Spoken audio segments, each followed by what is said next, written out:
Hello. जय हिंद दोस्तों, नमस्कार। आप लोगों का हार्दिक स्वागत एवं अभिनंदन वंदन है आपके अपने YouTube channel double A academy में। तो कक्षा 12वीं की हिंदी में हम शुरू किए थे पवन दूतिका। क्या शुरू किए थे दोस्त? पवन दूतिका शुरू किए थे। पवन दूतिका में हमने ये जो पंक्तियां थी, ये सभी पंक्तियां हमने आपको बता दिया था और यहाँ तक हमने बताने का काम किया था कि कोई क्लांता कृषक ललना खेत में जो दिखावे, धीरे धीरे परस उसकी क्लांतियों को मिटाना, जाता कोई जलद यदि हो व्योम में हो, तो उसे ला छाया द्वारा सुखित करना तप्त भूतांगना को। यहाँ तक हमने बता दिया था। आगे चलते हैं हम लोग।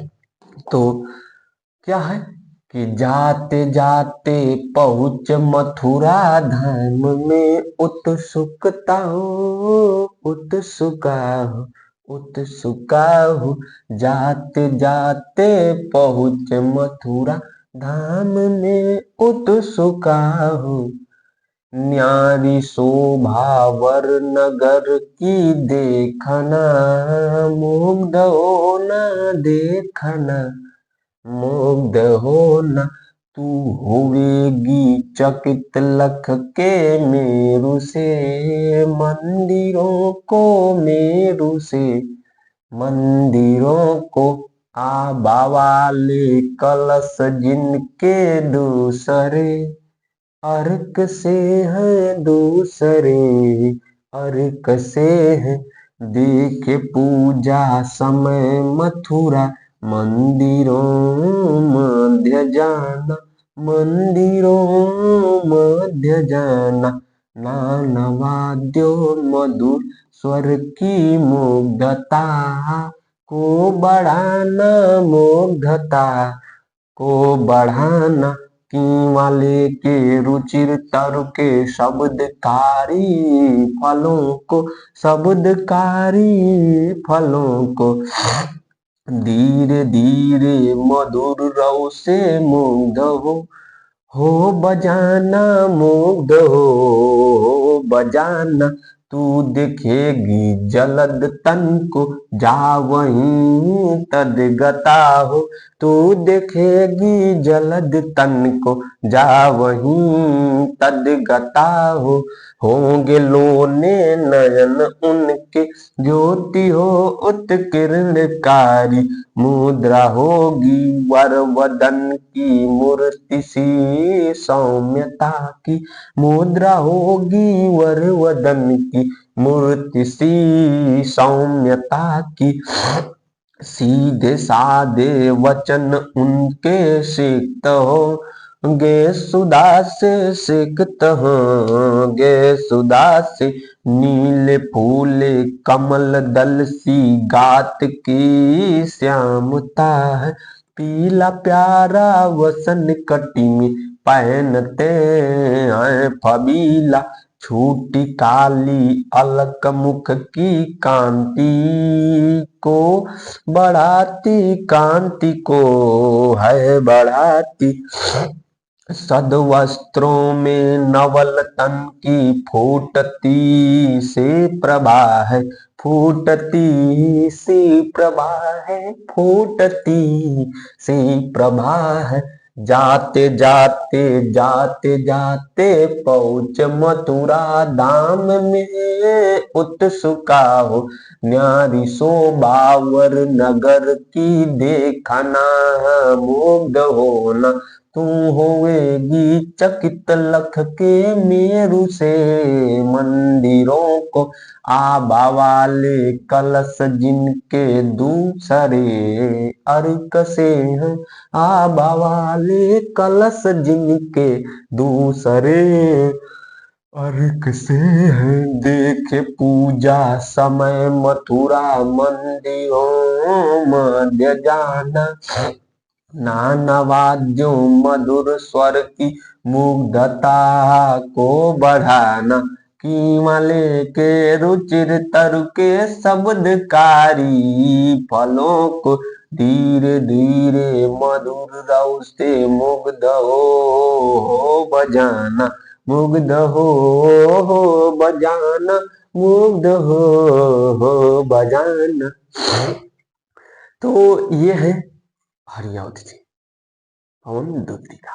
तो आइए हम लोग अब इसके अर्थों को समझने का काम करते हैं दोस्त। प्रस्तुत पद्यांश या पद्यावतरण हमारी पठित पाठ्य पुस्तक अयोध्या सिंह उपाध्याय जी के द्वारा लिखित पवन दूतिका नामक शीर्षक से लिया गया है, जो कक्षा 12वीं के काव्यांजलि में वर्णित है।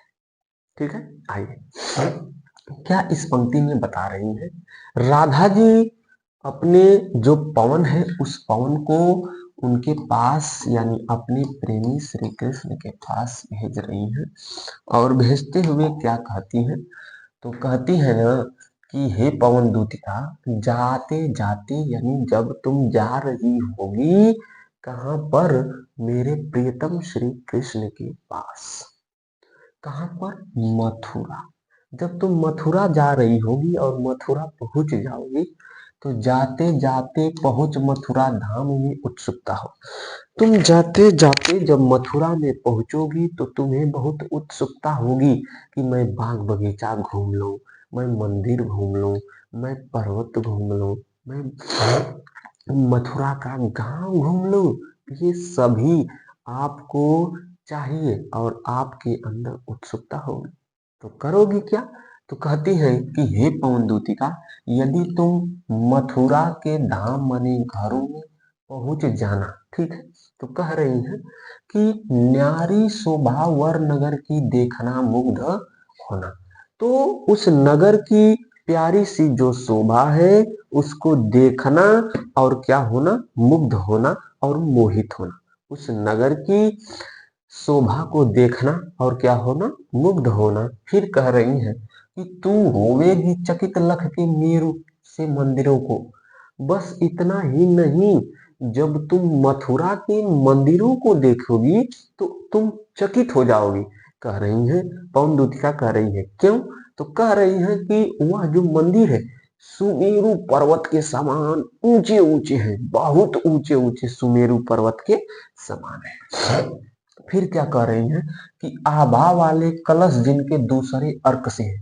मंदिर के सबसे ऊपर वाले हिस्से पर कलश स्थापित किए गए हैं, और वह कलश किसके समान है, तो आभा वाले अर्क। देखिए, आभा वाले कलश जिनके दूसरे अर्क से है, यानी पहली बात तो यह है कि वह सुमेरु पर्वत के समान बहुत ऊंचे ऊंचे होंगे, और दूसरी बात यह है कि क्या होंगे, सूर्य के समान चमकीले होंगी। जो उनके ऊपर कलश बैठाया गया होगा वह सूर्य के समान क्या होगा, चमकीला होगा। देखे पूजा समय मथुरा मंदिरों मध्य जाना। जब मथुरा के मंदिरों में पूजा पाठ हो रहा हो तो जाकर तुम भी क्या करना, देख लेना।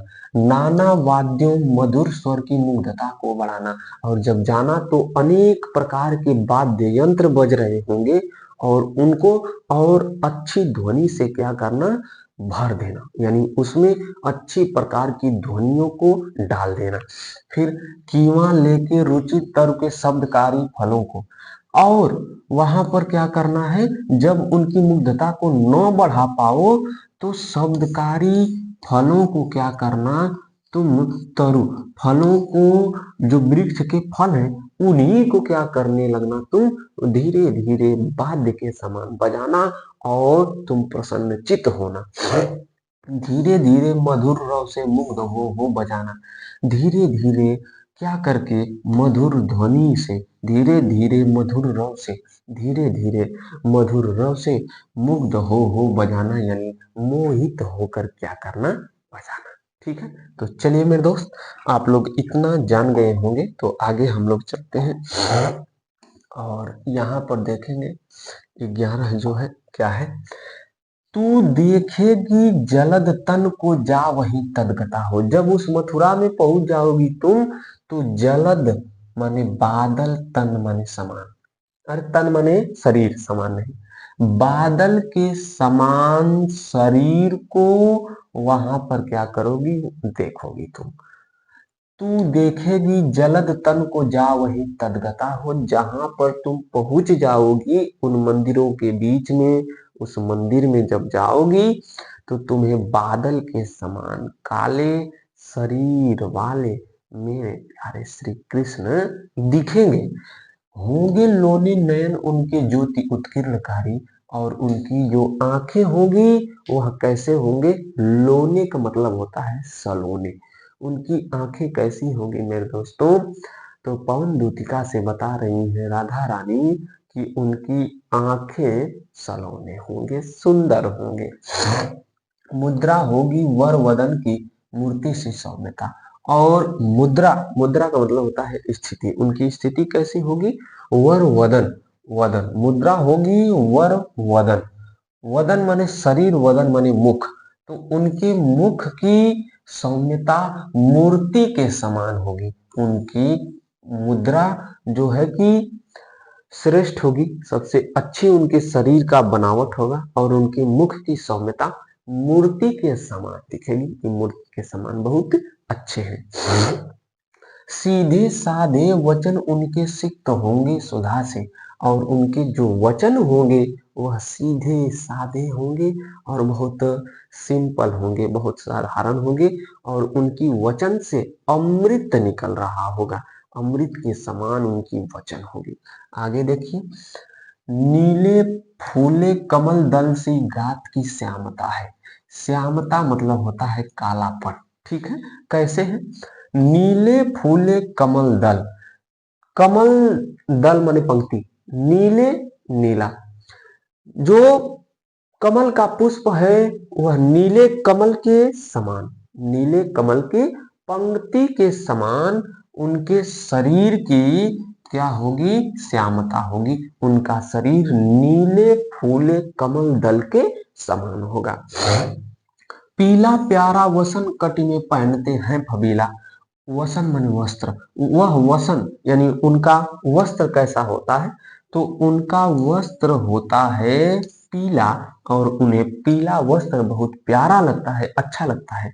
और कटी माने, कटी माने होता है कमर, कमर वाले हिस्से में सुंदर धारण, सुंदर वस्त्र क्या करते हैं? धारण करते हैं। फबीला माने होता है सुंदर वस्त्र।